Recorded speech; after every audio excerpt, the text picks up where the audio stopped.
और दिल्ली के लिए आज फैसले का दिन है। आज दिल्ली में किसकी सरकार बनेगी इसका फैसला आने वाला है। 1 घंटा बीत चुका है, 8 बजे से वोटों की गिनती शुरू हुई थी, बैलेट पेपर की काउंटिंग हो चुकी है और अब ईवीएम के तहत जो वोट है उनकी गिनती हो रही है। बात करें जो प्रमुख पार्टी है भारतीय जनता पार्टी और आम आदमी पार्टी, कांग्रेस की अगर बात करें तो अब रुझानों के मद्देनजर सबसे आगे भारतीय जनता पार्टी चल रही है।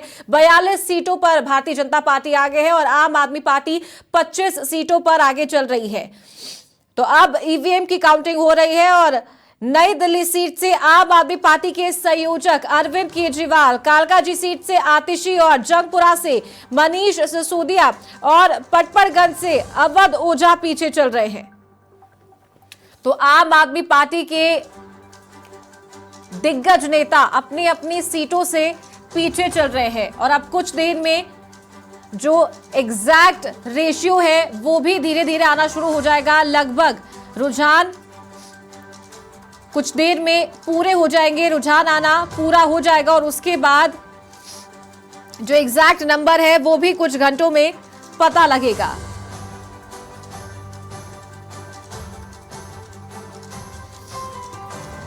तो रुझानों में भाजपा 42 सीट और आम आदमी पार्टी 25 सीटों पर आगे चल रही है। कांग्रेस को 1 सीट पर बढ़त मिली है। तो रुझानों में भाजपा बहुमत का आंकड़ा पार कर चुकी है। दिल्ली में 70 विधानसभा सीटों पर चुनाव हुए हैं, मतगणना हो रही है, जिनमें से 43 सीटों पर भाजपा बढ़त बनाए हुए नजर आ रही है। जीत के लिए 35 का आंकड़ा पार करना था, बहुमत से आगे चल रही है भाजपा।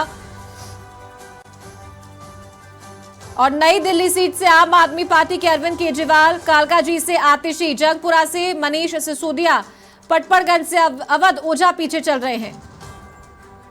तो दोपहर 12 बजे तक ये साफ हो जाएगा कि आखिरकार दिल्ली में किसकी सरकार बनने जा रही है। और अब बात करें जो एग्जिट पोल आए थे तो लगभग जो अनुमान एग्जिट पोल में लगाया गया था वो यहां पर सटीक साबित होता हुआ नजर आ रहा है। 14 एग्जिट पोल में से 12 में भारतीय जनता पार्टी ने बढ़त बनाई थी। 12 एग्जिट पोल में यह साफ नजर आ रहा था कि भारतीय जनता पार्टी की इस बार दिल्ली में सरकार बनने वाली है और 2 एग्जिट पोल्स में आम आदमी पार्टी की सरकार बन रही थी, तो वही कांग्रेस 0 पर थी।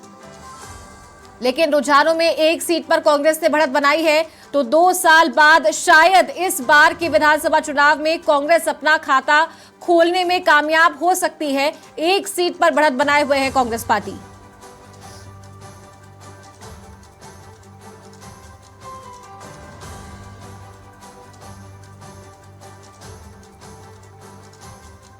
तो करोल बाग से भाजपा के दुष्यंत गौतम आगे चल रहे हैं। बता दें कि दुष्यंत गौतम एससी समुदाय से आते हैं और एससी समुदाय का एक बड़ा चेहरा, एक बड़ा नेता भी माने जाते हैं। साथ ही इनका नाम दिल्ली की जो मुख्यमंत्री है, दिल्ली के मुख्यमंत्री की रेस में भी इनका नाम भारतीय जनता पार्टी की तरफ से आगे चल रहा था। तो करोल बाग से भाजपा के उम्मीदवार दुष्यंत गौतम भी आगे चल रहे हैं। सीलमपुर से आम आदमी उम्मीदवार जुबेर अहमद ने बढ़त बनाई हुई है। जनकपुरी से आपके प्रत्याशी प्रवीण कुमार आगे चल रहे हैं। तो वहीं अब पूजा अर्चना का जो दौर है वो भी शुरू हो चुका है। एक एक करके सभी जो प्रत्याशी है वो भगवान के दर पर पहुंच रहे हैं, मंदिरों में पहुंच रहे हैं पूजा अर्चना करने के लिए और जो जश्न की स्थिति है वो भी अब कुछ देर बाद नजर आने लगेगी। तो भाजपा कैंडिडेट्स का दावा है कि 100% इस बार दिल्ली में भाजपा की सरकार बनने वाली है।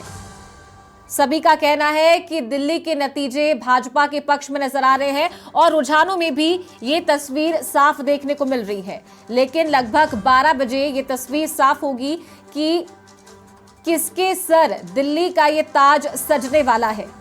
क्या दिल्ली में भी डबल इंजन की सरकार बनेगी या फिर आम आदमी पार्टी तीसरी बार हैट्रिक बनाएगी।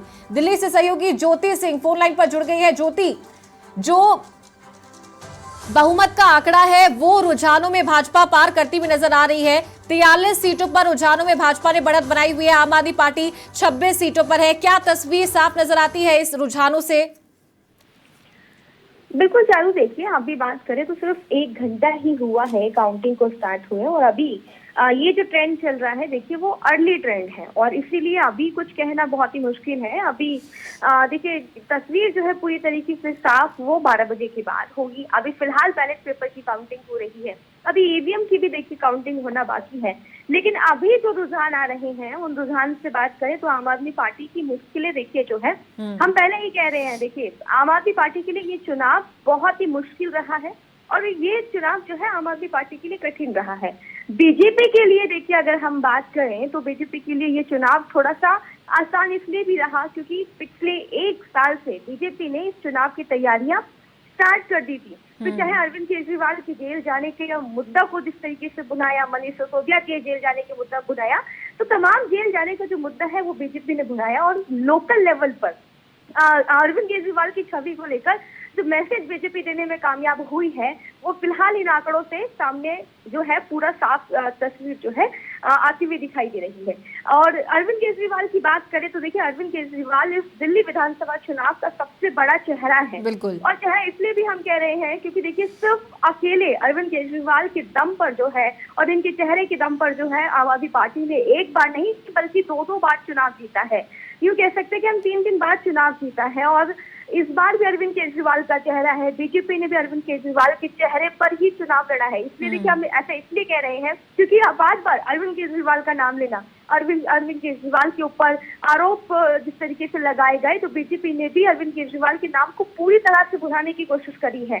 और अब वही अरविंद केजरीवाल अपनी सीट नई दिल्ली से 1500 वोट से पीछे चल रहे हैं। इसीलिए देखिए हम कह रहे थे कि मनीष सिसोदिया, आतिशी, अरविंद केजरीवाल के लिए अपनी ही सीट से चुनाव को जीतना बहुत मुश्किल रहने वाला है। और देखिए अगर ये तीनों जीत भी जाते हैं ना अपनी सीट से, तो चारू बहुत कम मार्जिन से जीतेंगे, और जो कि ये साफ संदेश देगा कि इन तीनों के चुनाव लड़ने में जो इनकी छवि है वो कहीं ना कहीं एक बहुत बड़ा जो मुद्दा है वो रही है। और वही दूसरी सीट की बात करें, कालका जी की बात करें, तो देखिए वहां से बिदुड़ी जो है आगे चलते हुए दिखाई दे रहे हैं।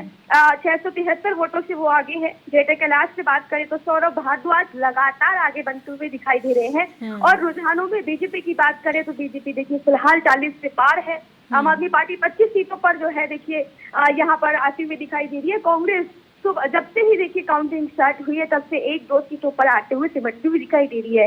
यानी कि इस वक्त कांग्रेस का सूखा तो जरूर खत्म होगा और खाता भी खुलेगा, लेकिन जो रिजल्ट की उम्मीद कांग्रेस के नेता लगा के बैठे हुए थे वो रिजल्ट कांग्रेस को नहीं मिलेगा। केजरीवाल, सिसोदिया, आतिशी फिलहाल पीछे चल रहे हैं। कैलाश गहलोत और कपिल मिश्रा आगे चल रहे हैं। बीजेपी बहुमत के पार आती हुई दिखाई दे रही है। और वही मुस्लिम वोटों की भी इस बार हम बात कर लेते हैं चारू, क्योंकि मुस्लिम सीटों की बात करें फिर चाहे ओखला हो गई, मुर्शिदाबाद सीट की हम बात कर ले, तो यहाँ पर मुस्लिम वोटर्स डिवाइड होते हुए दिखाई दिए हैं। देखिए मुस्लिम वोटर्स का हमेशा से ही दिल्ली विधानसभा चुनाव में रुख रहा है, साफ रुख रहा है, या तो आम आदमी पार्टी या फिर कांग्रेस। क्योंकि कांग्रेस देखिए पिछले कई सालों से जो है दिल्ली में मुस्लिम वोटर्स को लुभाने में नाकामयाब हुई है, इसलिए मुस्लिम वोटर्स का वोट आम आदमी पार्टी के झोली में जाता रहा है। लेकिन इस बार ये वोट जो है डिवाइड होता हुआ दिखाई दिया है, और डिवाइड होने का नुकसान आम आदमी पार्टी को यहाँ पर देखने को मिल सकता है। तो मुस्लिम वोटर्स भी डिवाइड हुए हैं, वोटिंग वाले दिन ही डिवाइड हो गए थे, और अब काउंटिंग की जिस तरीके से तस्वीरें आ रही हैं वो तस्वीरें जरूर चौंकाने वाली हो रही है। फिलहाल की बात करें, चारों ही पार्टियां जो इन मुस्लिम सीटों पर चुनाव लड़ रही है, वहां पर अभी किसी के भी कार्यालय से कोई भी जो कार्यकर्ता है वो वहां पर नहीं दिखाई दे रहा है। और नहीं दिखाई देने का मतलब साफ है कि उनको भी डाउट है कि इस सीट से आखिरकार चुनाव जीतेगा कौन और चुनाव निकालेगा कौन। चारों बिल्कुल ठीक कहा आपने ज्योति। और जब पिछली बार बात हुई तब आपने कहा था कि जो मुस्लिम वोटर्स है इस बार वो बीजेपी के साथ आए हैं, जो कि एक काफी अलग और अपने आप में देखने वाली बात है। क्या कारण रहा और किस तरीके से बीजेपी ने इन मुस्लिम वोटर्स को साधा है इस बार दिल्ली में? देखिए मुस्लिम वोटर्स की बात करें, आम आदमी पार्टी को भी देखिए जो है अलग अलग सीटों की बात करें तो मौका देखिए देखा मुस्लिम वोटर्स ने। सीलमपुर की भी हम बात करें तो वहां पर भी देखिए वोटर्स ने मौका देखा। और कुछ सीटें ऐसी थी जहां पर वो एक पर्टिकुलर सीट पर कांग्रेस का ही देखिए वो गढ़ माना रहा है, लेकिन हालांकि जीत हासिल नहीं कर पाए।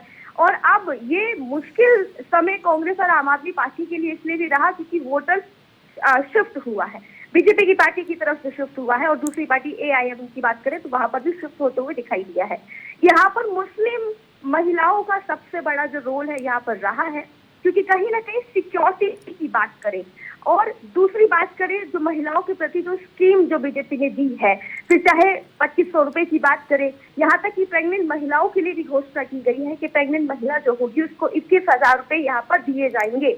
और कई तरह की ऐसी स्कीम है जो मुस्लिम महिलाओं को लगा कि हाँ इस बार मौका बीजेपी को देना चाहिए। तो ये कुछ बड़े फैक्टर रहे हैं। दूसरा बड़ा फैक्टर ये भी माना जा रहा है कि मुस्लिम इलाके में बीजेपी के जो लोकल लीडर के जो बूथ लेवल के जो कार्यकर्ता होते हैं उन्होंने बड़ी भूमिका निभाई है नरेंद्र मोदी के उस मैसेज को देने में, जो मैसेज देना चाहती थी जनता को बीजेपी कार्यकर्ता, और वो देते हुए कामयाब हुए हैं और इसीलिए मुस्लिम वोटर शिफ्ट होते हुए यहाँ पे दिखाई दे रहा है। बड़ा फैक्टर, बड़ा रोल मुस्लिम महिलाओं का यहाँ पर बनते हुए दिखाई दे रहा है। चारों ज्योति, बात करें बीजेपी कार्यालय और आम आदमी पार्टी के कार्यालयों पर, तो कैसी हलचल यहाँ पर देखने को मिल रही है अब? क्योंकि लगभग रुझान जो है वो कुछ देर में, लगभग अभी से 1 घंटे बाद और साफ हो जाएंगे। देखिए, रुझानों के आते ही अगर हम बात करें, सुबह से ही देखिए तैयारियां तो खैर कल से ही पूरी कर ली गई थी आम आदमी पार्टी बीजेपी कांग्रेस मुख्यालय में, और फिलहाल मिठाई बनने का जो सिलसिला है देखिए वो भी जो है स्टार्ट हो चुका है। और थोड़ी देर में तस्वीरें भी देखिए दर्शकों को हम अपने दिखाएंगे। आम आदमी पार्टी में बाकायदा टेंट लगाकर जो तैयारी है, जीत के जश्न की तैयारी, वो वहां पर पूरी कर ली जा चुकी है और अभी भी वहां पर फुल कॉन्फिडेंस में है आम आदमी पार्टी के लीडर्स के फिर से जो है आम आदमी पार्टी की सरकार यहाँ पर बनेगी और दिल्ली की जनता अरविंद केजरीवाल को मुख्यमंत्री की कुर्सी पर बैठाएंगे। और उधर बीजेपी मुख्यालय की हम बात करते हैं, देखिए पहले ये दोनों मुख्यालय आमने सामने हुआ करते थे, लेकिन अब क्योंकि देखिए वहां पर आम आदमी पार्टी को अपना जो ऑफिस है वो खाली करना पड़ा और शिफ्ट करना पड़ा, तो इसकी वजह से अब भले दोनों के मुख्यालय के बीच में डिस्टेंस जो है वो आ चुका हो, लेकिन ये डिस्टेंस क्या वाकई में अब दिल्ली की सरकार तक पहुंचने में भी ये डिस्टेंस जो है उतना ही डिस्टेंस रहेगा? इस पर भी संशय जो है वो बना हुआ है, सवाल बहुत बड़ा यहाँ पर खड़ा होता है। बीजेपी मुख्यालय में भी जो उनका वनवास है, क्योंकि अब बीजेपी के नेता मानते हैं कि जिस तरीके से 2024 में श्री रामचंद्र का वनवास खत्म हुआ था, उसी तरीके से 2025 में अब बीजेपी का जो वनवास है वो खत्म होगा और वो वनवास खत्म करने की तैयारी बीजेपी कर चुकी है और उसी की जीत की जश्न की तैयारी बीजेपी में वहां पर चलती हुई दिखाई दे रही है, मिठाइयां बनती हुई दिखाई दे रही है। और थोड़ी देर में जैसे ही दोपहर के 12 बजेंगे, देखिए बीजेपी बहुत फुक फुक का कदम रखती है, तो कांग्रेस की और आम आदमी पार्टी की तरह जल्दबाजी नहीं करती है, क्योंकि कई बार देखा गया है चुनाव में जीत का जश्न सुबह से ही मनना स्टार्ट हो जाता है और बीजेपी दोपहर बाद से अपना जीत के जश्न की तैयारी करती है और जीत का जश्न बनाती है। तो दोपहर बाद पटाखे फूटने की आवाज किस कार्यालय से आती है, किस मुख्यालय से आती है, इसके लिए थोड़ा सा इंतजार करना होगा। चारों ज्योति, एग्जिट पोल्स की अगर बात करें या अभी रुझानों में जो आंकड़ा आ रहा है, वो जो आंकड़े के बलबूते पे भी अगर बात करें, तो वो कौन से ऐसे फैक्टर्स रहे हैं कि एग्जिट पोल के जो नतीजे हैं वो भी भाजपा के पक्ष में आए? कौन से ऐसे फैक्टर्स रहे हैं कि अगर इस बार भाजपा जीतती है तो उन मुद्दों की वजह से, उन फैक्टर्स की वजह से भाजपा को जीत मिल सकती है? देखिए, सबसे बड़े अगर हम फैक्टर की बात करें तारू, तो दिल्ली में यमुना का पानी जिस तरीके से सियासत का मुद्दा रहा है और यही इम्पोर्टेंट मुद्दा है। देखिए इस बार यमुना का पानी, यमुना के पानी को लेकर अरविंद केजरीवाल ने तमाम वादे किए थे और वो वादे जो है वो फेल होते हुए दिखाई दिए। 2020 में एक बार फिर से जो है अरविंद केजरीवाल ने देखिए आश्वासन दिया था और एक मौका दिल्ली की जनता से और मांगा था कि इस बार जो है वो यमुना का पानी को साफ कर देंगे और जब छठी मैया की पूजा होगी तो वहां पर साफ पानी में पूजा होगी। लेकिन देखिए हर साल की बात करें तो यमुना के पानी को लेकर सियासत अपने चरम पर रही है और इस सियासत के बीच में पिसा सिर्फ दिल्ली की जनता है। तो देखिए वो दिल्ली की जनता ने भी इस यमुना के पानी को एक मूल मुद्दा जो है बनाकर दिल्ली की जनता ने मन बनाकर जो है वोट किया और इस मुद्दे को बीजेपी ने भुलाया। दूसरे बड़े मुद्दे की बात करते हैं दिल्ली की ट्रैफिक की। देखिए चारू, दिल्ली में अगर भले हमें 1 से 2 किलोमीटर की दूरी का डिस्टेंस जो है तय करना होता है, तो उस 1 से 2 किलोमीटर की दूरी को तय करने में भी देखिए अगर नॉर्मल बात करें तो बस से 15 मिनट लगने चाहिए ट्रांसपोर्ट के जरिए, लेकिन उस 1 से 2 किलोमीटर की दूरी को तय करने के लिए कई बार आधे से 1 घंटे का समय लग जाता है और ये दिल्ली की सबसे बड़ी दुविधा है।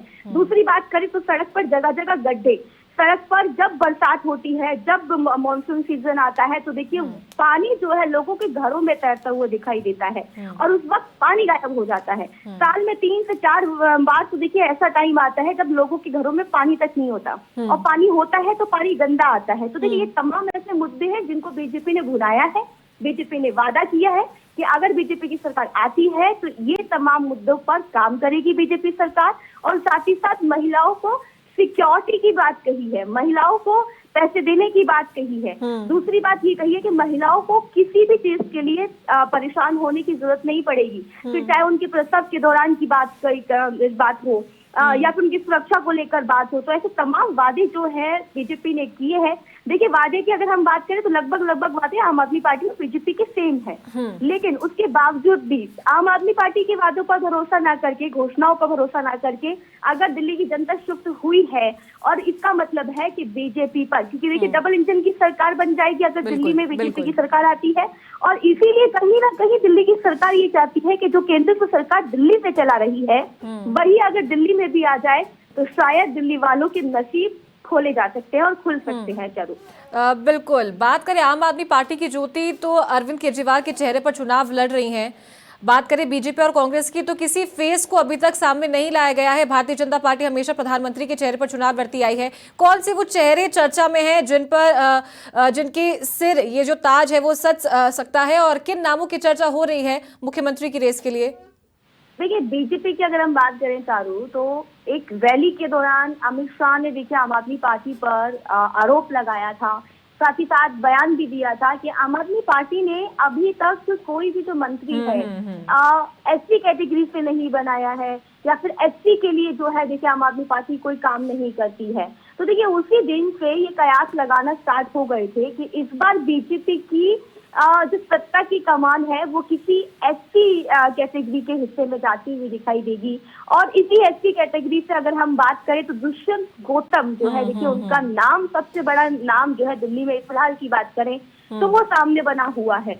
दूसरे और तीसरे नाम की भी हम बात कर लेते हैं तो देखिए रमेश बिदूरी है, हालांकि एससी कैटेगरी से नहीं है लेकिन गुर्जर समाज से वो आते हैं, और दिल्ली में कई गाँव हैं जो गुर्जर समाज से जो है गुर्जर समाज से हैं। तीसरे बड़े नाम की हम बात कर ले तो प्रवेश वर्मा है जो नई दिल्ली से चुनाव लड़ रहे हैं, वो जाट समुदाय से आते हैं। तो ऐसे में ये तीन नाम जो है सामने आते हुए दिखाई दे रहे हैं। लेकिन इस बार जो मोस्ट प्रोबेबिलिटी जो बनी हुई है, और अमित शाह के बयान से अगर हम जोड़कर देखें तो इस बार अगर दिल्ली में बीजेपी की सरकार बनती है तो एसपी कैडर से ही कोई जो चेहरा होगा वो देखने को मिल सकता है। फिलहाल ये तीन नाम चल रहे हैं चारू, लेकिन बीजेपी की देखिए अपनी ही एक सियासत होती है, अपनी एक राजनीति होती है। जो नाम मीडिया में चलते हैं या जो नाम सामने आते हैं उन नाम से परे हटकर एक चौंकाने वाला नाम सभी को चौंका देता है। लेकिन फिलहाल ये नाम चल रहा है और चौंकाने वाले रिजल्ट भी इस बार आ रहे हैं, और ये चुनाव तीनों ही पार्टियों के लिए नाक का सवाल बना हुआ है। एक पार्टी है जो फिर से दोबारा से सरकार पाना चाहती है, एक पार्टी अपना वनवास खत्म करना चाहती है, और तीसरी पार्टी अपना सूखा खत्म करना चाहती है। सूखा तो इस बार खत्म होगा चारू, लेकिन उम्मीद के अनुसार वो सूखा खत्म होते हुए नहीं दिखाई दे रहा है चारू। ठीक है ज्योति, बहुत शुक्रिया आपका हमारे साथ जुड़ने के लिए और ये जानकारी देने के लिए। तो बता दें कि 70 सीटों पर दिल्ली में विधानसभा चुनाव हो रहा है और रुझान जो है वो टीवी स्क्रीन पर आप देख सकते हैं। 47 सीटों पर भाजपा ने बढ़त बनाई हुई है, 22 पर आम आदमी पार्टी और 1 सीट पर कांग्रेस ने बढ़त बनाई हुई है।